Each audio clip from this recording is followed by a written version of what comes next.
หนุ่มอีกคนนึงนะคะที่ต้องการกำลังใจไม่น้อยเลยก็คือหนุ่มอาข่าคนหนึ่งที่สอบติดคณะแพทย์ที่มหาวิทยาลัยเชียงใหม่แต่ว่าไม่มีสิทธิ์เข้าเรียนนะคะเพราะว่าเป็นคนไร้สัญชาติแต่เขาไม่ยอมแพ้ค่ะพยายามยื่นขอสัญชาติมาแล้วถึง8 ครั้งเด็กหนุ่มชนเผ่าอาข่าคนนี้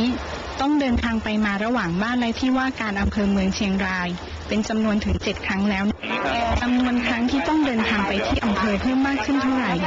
ยิ่งแสดงถึงค่าใช้จ่ายและการสูญเสียเวลาในการเรียนที่เพิ่มมากขึ้นไปด้วยเส้นทางการศึกษาตามความฝันของเด็กหนุ่มคนนี้ต้องหันเหไปอายุเดเชเรื่องที่จะสละการเข้าเป็นนักศึกษาพยาบาลศาสตร์นานาชาติมหาวิทยาลัยเชียงใหม่เพียงเพราะความไร้สัญชาติของเขาในขณะนั้นแต่นั่นคงไม่ใช่อุปสรรคสำหรับอายุเด็กหนุ่มชนเผ่าผู้มีฐานะยากจนที่จิตใจตอนนี้เปลี่ยนไปด้วยความหวังที่จะได้ยื่นคำขอลงรายการสัญชาติไทยให้เสร็จสิ้นถูกต้องสมบูรณ์สำหรับการมายื่นขอลงรายการสัญชาตินี้ก็มา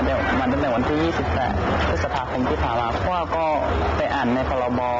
51ที่เป็นพรบสัญชาติโดยตรงแล้วก็เขาประกาศใช้ในราชกิจจานุเบกษาเมื่อวันที่28 กุมภาพันธ์ที่ผ่านมามีผลบังคับใช้เมื่อวันที่28 พฤษภาก็เลย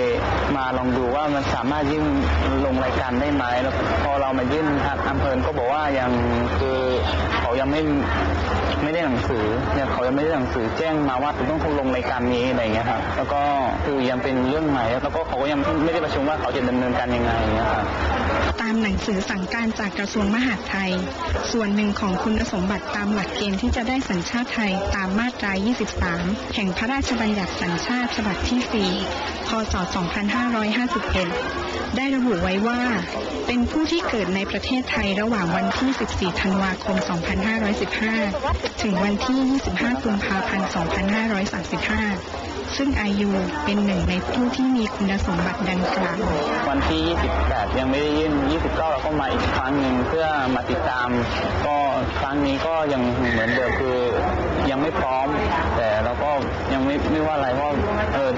ถ้าเขาไม่พร้อมเราก็ไม่สามารถทำอะไรได้อย่างเงี้ยครับอายุเด็กหนุ่มชนเผ่าอาข่าแห่งบ้านห้วยสังกรตำบลแม่ยาวอำเภอเมืองจังหวัดเชียงรายเกิดเมื่อวันที่ 1 มกราคม 2528ปัจจุบันอายุ23 ปีเพิ่งจะก้าวเข้าสู่ชีวิตในระดับอุดมศึกษาอายุเป็นคนที่มีความขยันใฝ่รู้ใฝ่เรียนรักในการเรียนขณะเดียวกันก็ไม่ลืมที่จะนึกถึงภาระความรับผิดชอบที่มีต่อครอบครัวและน้องๆที่ยังอยู่ในช่วงวัยเรียนอีก2 คนพอแอดมิชชั่นที่ผ่านมาก็ติดคณะพยาบาลศาสตร์นานาชาติของมหาวิทยาลัยเชียงใหม่ครับแต่ว่าเราไม่มีสัญชาติเราก็ไม่สามารถกู้ยืมเงินได้แล้วก็ทางบ้านก็ไม่สามารถซัพพอร์ตในเรื่องของเงินให้เรามากพอขนาดนั้นครับ